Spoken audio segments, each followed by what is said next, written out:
We were talking about like what should we talk or what's the topic of my talk, and one of the things was the balloon assisted coil embolization that I think overall is falling out of favor, and I think the main reason for that is people don't get trained and they don't feel comfortable using balloons for coiling. So hopefully the impression that you get is that it's another piece in your armamentarium, in your toolbox. It's something else that you can use, and it's very advantageous to have that. So when you give these talks, you're supposed to say something funny, and this actually it's a true picture. This happened when Dr. McDougall presented the results of the Brad trial. It was a mission accomplished and big success, and actually it happened. Great to see you again. And it's unfortunate, but I don't have anything to show about Steve Monteith. I look all my files and everything, all pictures that I have from that year when he was at Jefferson. I don't have anything to say. Probably the only thing is that the depression rate, and where's Steve? He's not here. So the depression rate on the young women in the Philadelphia area increased dramatically after he left. Anyway, just on business, Moret was the first person that reported the use of balloons, and he reported these with coronary balloons. So basically, he started using coronary balloons to basically for wide neck aneurysms, where he felt that the coils were basically getting out of the aneurysm if he didn't have anything to support those coils. So he brought these large, stiff coronary balloons, and the idea was to have the balloon inflated at the time that he was putting the coils to support the coils.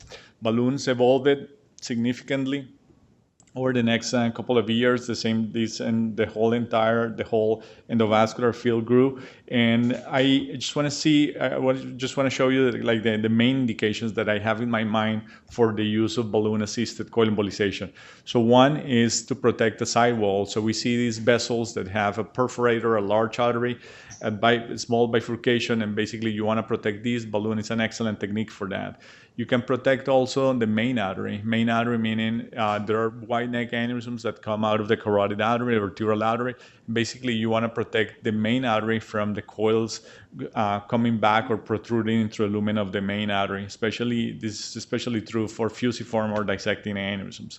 The most common or the most known use of balloons is to remodel the neck. Basically the same thing that Moret was talking about when he has these wide necks. He basically needs to reduce the size of the neck or completely obliterate the neck in order to be able to place the coils without compromising of the vessel. At the same time that you do this, your microcatheter is more stable. If you have a catheter that is being pinned against preventing the catheter from migrating outside the aneurysm by the balloon, this helps increasing the amount of coils that you place, and your packing densities are going to be a little higher. This is a little on the controversial side, but in my experience, I think having a balloon that buttresses the coils will increase my packing density. This is probably the most important feature that I see for rupture aneurysms. A rupture aneurysm is not the same as an unrupture in terms of how friable and how delicate the wall is. And some of these aneurysms will rupture when you are coiling them. And if you have a balloon, basically you have complete control of the situation, probably more than when you are in the operating room and an aneurysm ruptures and you have the proximal control. When you have a balloon, you're basically completely trapped the segment where you have the aneurysm. So you have proximal, distal control, and you have the entire segment trapped at the time that these disasters happen. So when you're planning on using a balloon, you definitely need you need to think about the size of the balloon. You need to think about, why am I using this balloon? And that basically the answer for that will basically a different diameter of the guide catheter, the different diameters in the guide catheter that you're going to use. The reason is when you have, or when you're using two catheters, the microcatheter for the coiling and the balloon catheter, there's friction between those catheters. And we all seen that when you advance one catheter, the other one withdraws. When you move the second catheter, the other one withdraws, or you pull one and the other one goes forward. So basically, you want to have a system that doesn't have friction. The larger the inner diameter of those catheters, the better. In the last few years, initially when I was in training, we only had 6 French with a diameter of 0.70. If you want more, you need to go to a 7 French diameter catheters.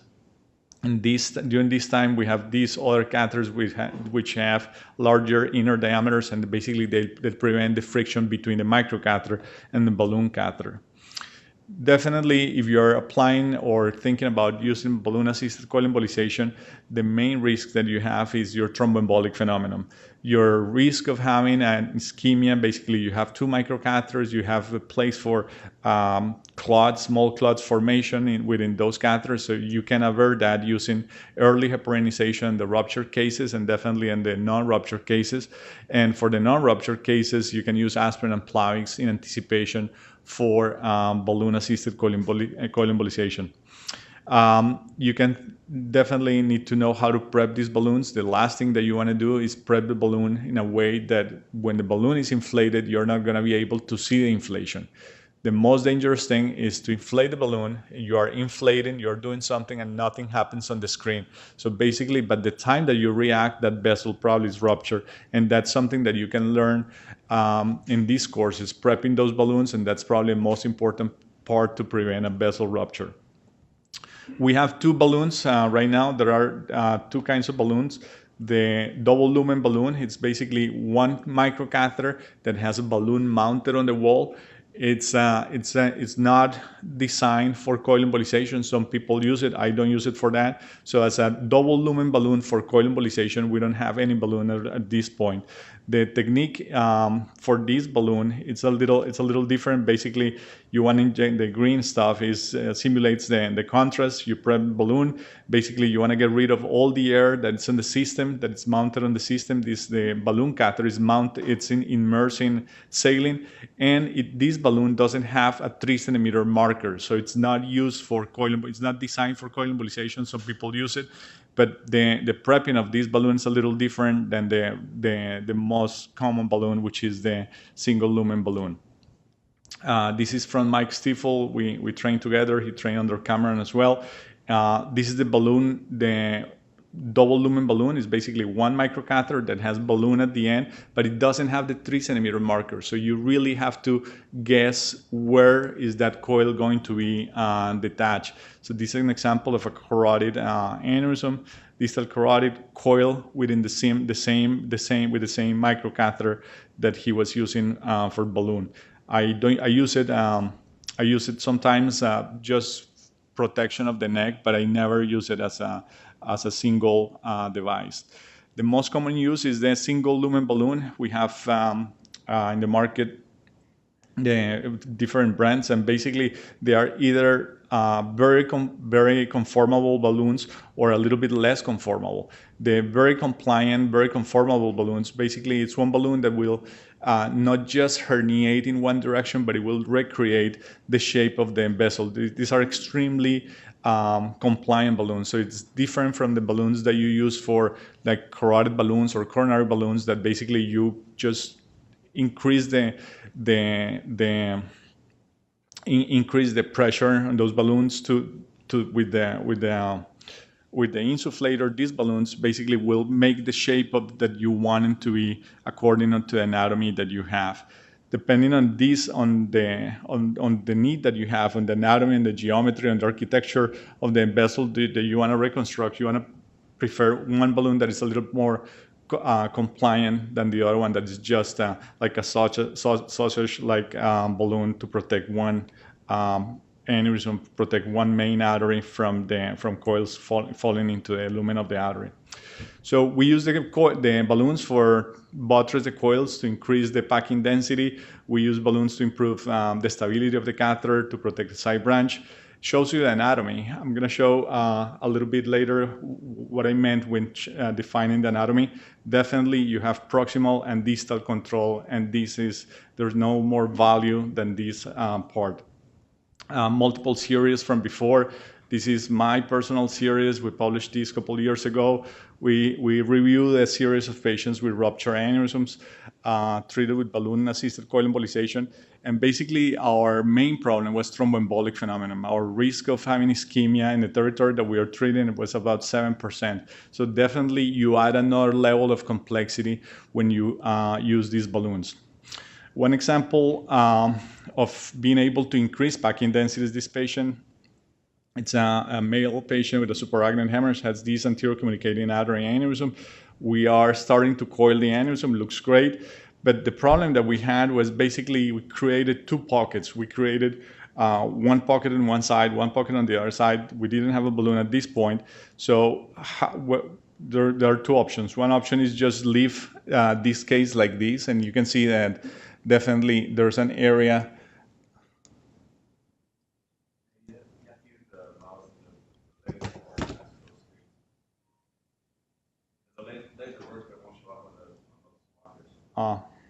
Okay. But this one will, right? Yeah. So you create these two compartments. So one thing that you can use is basically here, you can see the compartments more clear.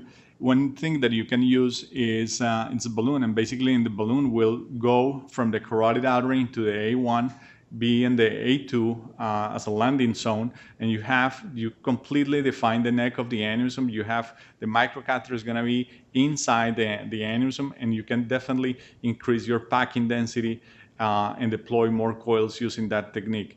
This is after. You can see the nice thing about the balloon is that we'll basically define the neck completely. So you see this flush, this clear line where the neck of the aneurysm was using these balloons, and then the compartments completely went away because there was more resistance against the balloon, so the coils stay within the aneurysm sac. So what happened at the end, the final run, there's this ACA branch that is very slow flow. We gave Repro, and the patient did very well without problems. But one of the things that we see, and that's the way probably to fix it, is having access to these medications to break these clots. This is a year follow-up, complete occlusion of the aneurysm from both sides. This is another case. It's an MCA aneurysm. It's an older patient, had an MCA aneurysm that has this eccentric daughter sac here.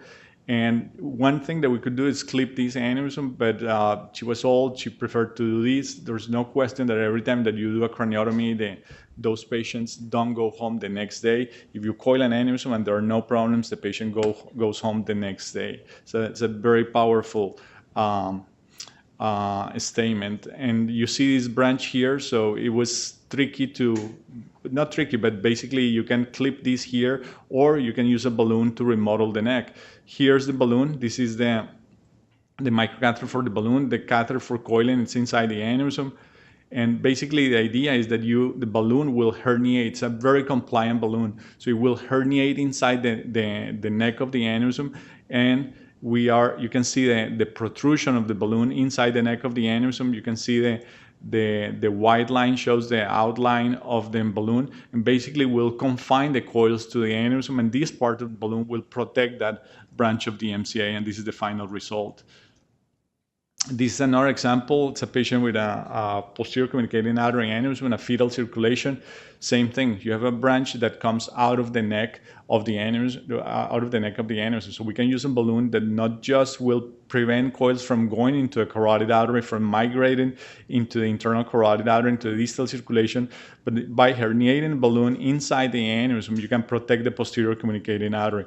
So you can see the balloon here. Balloon is across the neck, herniating inside the aneurysm, and the aneurysm is completely occluded with a posterior communicating artery patent. This is 8 months later, no recurrence of the aneurysm. It looks really, really good. This is another example. 41-year-old patient with a subarachnoid hemorrhage has this fusiform dilatation of the B4 segment on the right side. And on the three-dimensional angiography, you can see that PICA comes out of the neck of the aneurysm. So there's vertebral artery, PICA coming from the dome of the aneurysm, and there's this other little sac just distal to the aneurysm. So I think for this particular aneurysm, we don't have many options. One option is sacrificing the vertebral artery with a PICA bypass, and the other is probably under pack this aneurysm with coils. Clipping this large aneurysm, it's very high into the vertebrovascular junction. At least in my hands, it's not an option. So with this particular anatomy, so we use this technique, use the balloon. The balloon was inside the vertebral artery, inside the B4 segment, into the basilar trunk. We were able to coil the aneurysm. Looks pretty good for the acute part. So we had protection of PICA with the balloon herniating inside the dome. Patient did very well after this, was in the ICU. We were able to wean the external ventricular drain. And 1 week later, we bring the patient back, and the patient was loaded on aspirin and Plavix. We place a pipeline across the neck. And then 3 months later, you can see complete reconstruction of the pattern vessel. You can see protection of PICA that was already protected with blood, with flow going through PICA from the vertebral artery, and the aneurysm is occluded. And we can say that with the supplement of pipeline on these cases, I think the recurrence rate for this is 0 or close to 0.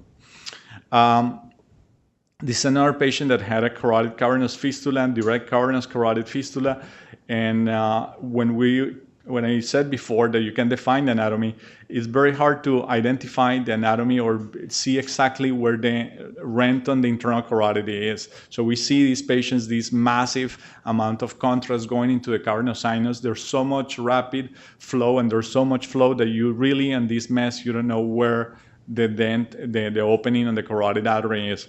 So one thing that you can do is, so it's really hard to point where the carotid orifice is on these large fistulas. So one thing that you can do is basically you can trap a microcatheter. You can see a microcatheter, advance the microcatheter with an internal carotid artery, and you go distal where you think it is, and then you start coming back, and basically here the microcatheter is beyond the fistula. So you know that the fistula it's proximal to that part, and you can occlude the flow in the internal carotid artery proximal with the balloon. So basically you're excluding completely that segment of the internal carotid artery, and you identify exactly where's the fistula's point on the carotid artery.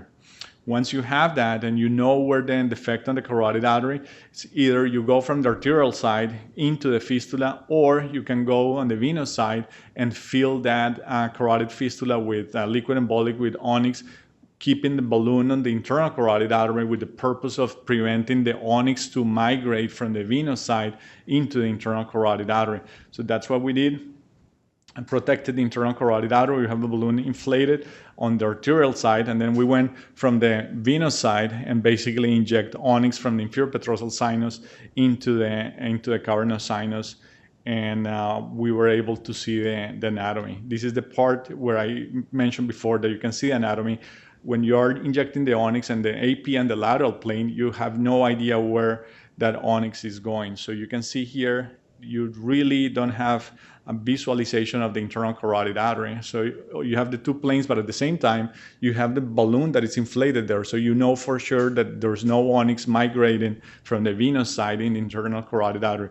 The fistula completely occluded, and she did very well. Her sixth nerve improved, and then the sound improved too. This is another technique that I use sometimes. Is called the transcirculation approach, something that Philippe Albuquerque started talking about these years ago. And it's basically you want to go with the microcatheter for coil embolization with an angle that is basically you want to have a straight line from the vessel that you're coiling to the aneurysm, and then having some protection on the most horizontal, the most transversal, or orthogonal view from that point. So this is a PICA aneurysm. It's a small PICA aneurysm in a patient with a supraarachnoid hemorrhage. And basically, it's very hard to put a balloon, if you think about it from the left side, being able to make this complete 90-degree turn, have a stable balloon coming from the ipsilateral vertebral artery.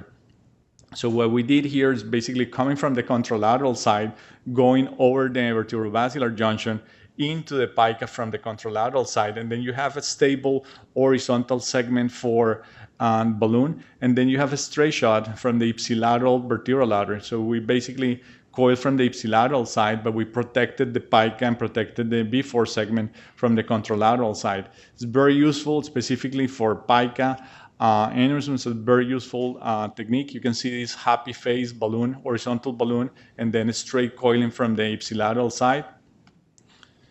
And then you can see the final result, and this is 6 months later, complete occlusion, complete remodeling of the complete occlusion of the aneurysm, and there's no patency of PICA. It's a very useful technique for this particular application.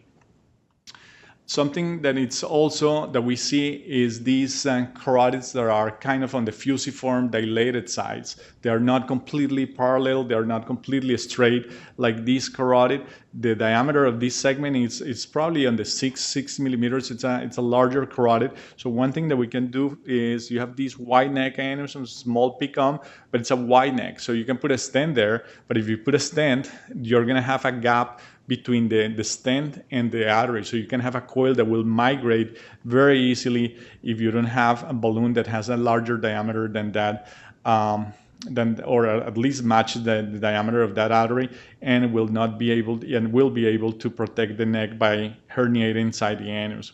If we did that, you can see a herniation of the balloon into the neck of the aneurysm, and then the artery, the aneurysm is completely occluded, and the posterior communicating artery is preserved.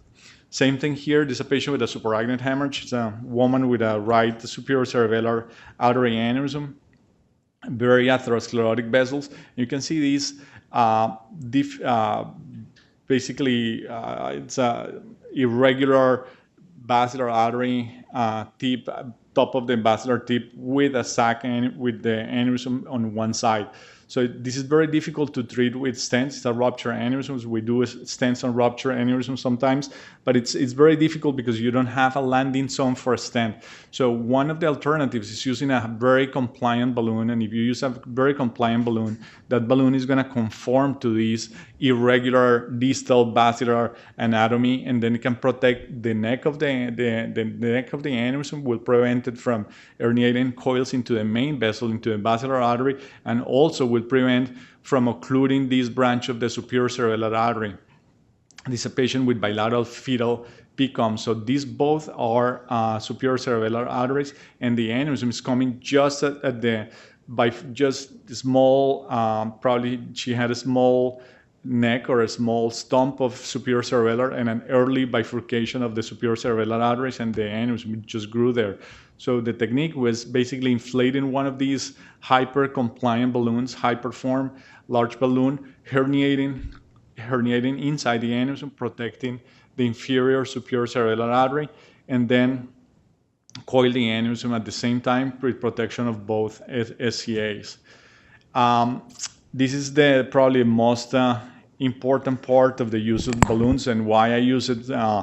One of the main reasons why I use it, especially for rupture cases. This is a patient that had a stroke, and that's how we met him. Had a stroke, lost one of the MCA branches. Incidentally, was found he had this Pcom aneurysm. So we decided to treat that. He agreed to be treated. We're doing balloon-assisted coil embolization. Looks great. We have a balloon across the neck, and really the mass, the coil mass, is very conformal. Is looking very good, which is the most dangerous coil when you're doing a coil embolization. The first, the last one, the second one, the third. So really, the last coil or the first coil are probably the most dangerous coils. So coil number 4, and the coil just flip and rupture the aneurysm. So fortunately, we have a balloon across. We inflate the balloon. Balloon is inflated 5 minutes. It's complete hemostasis control, and basically balloon tamponates. And when the balloon tamponates, you have time to deploy more coils. So basically you have this loop of coil that herniated and ruptured the aneurysm. But the time that you have balloon, basically you're stopping the extravasation, and at the same time that you're stopping the extravasation, you're basically finishing the job and putting more coils. These coils are going to be on the subarachnoid space, but they are going to seal that hole that you created when the coil rupture. Very useful technique, and it's basically saved this man's life. This is the final result. Looks pretty good. This is a similar example than the one that I showed, very large. This is an older person with a large carotid. So the technique for this was basically use a balloon that was going to match the diameter of the carotid artery. And at the same time, with this, basically, we pin the microcatheter with the balloon. The microcatheter is pinned into the carotid artery. So it's hard to keep the balloon just at the neck. These balloons tend to migrate, but at the time that the balloon migrates, what you need is basically reduce these wide neck aneurysms to convert these, to change these for a smaller diameter necks. So you see that balloon basically protected probably like 50-70% of the neck, and by the part that was not protected, it was a smaller diameter neck, but having that smaller diameter neck allowed space for the protection of the posterior communicating artery without coils going into that. So you have those two goals. You protect the neck, you increase your packing density, you pin the microcatheter into the aneurysm, and you protect the posterior communicating artery. It's a very useful technique before, after, on these segments that are really dilated and irregular parent vessels. This is the final result. In conclusion, I think balloon is an extremely powerful technique that we use. It definitely adds another level of complexity. When you have these balloons, you have to be very cognizant technically on your inflation balloon. The last thing that you want to do is inflating the balloon while you don't see it on the screen because you didn't prep it right, or because you didn't use contrast and you use saline thinking that it was contrast. With the new equipment, we used to talk about doing the prepping for these balloons with 50% contrast, 50% saline. Right now with the imaging, the quality of the imaging equipment that we have, we can use 100% without any problems. The more concentrated the contrast is, the longer time takes for the deflation of the balloon. So you can see that these double lumen balloons, the single lumen balloons, by just pulling the wired balloon deflates very quickly. When you have very dense 100%, contrast takes a little bit longer time. For the single lumen balloon, takes even more time. So if you're planning on doing a rapid deflation, you probably want to compromise that with less than 100%. You definitely have the potential for ischemic complications. So if you have the leisure on a non-ruptured case of having aspirin and Plavix, I think that can help you preventing these, and the early heparinization, and follow the ACT, doing your heparinization, follow the ACT and redose according to the length and the time that you have used the heparin. I think it can help you preventing those complications. Thank you.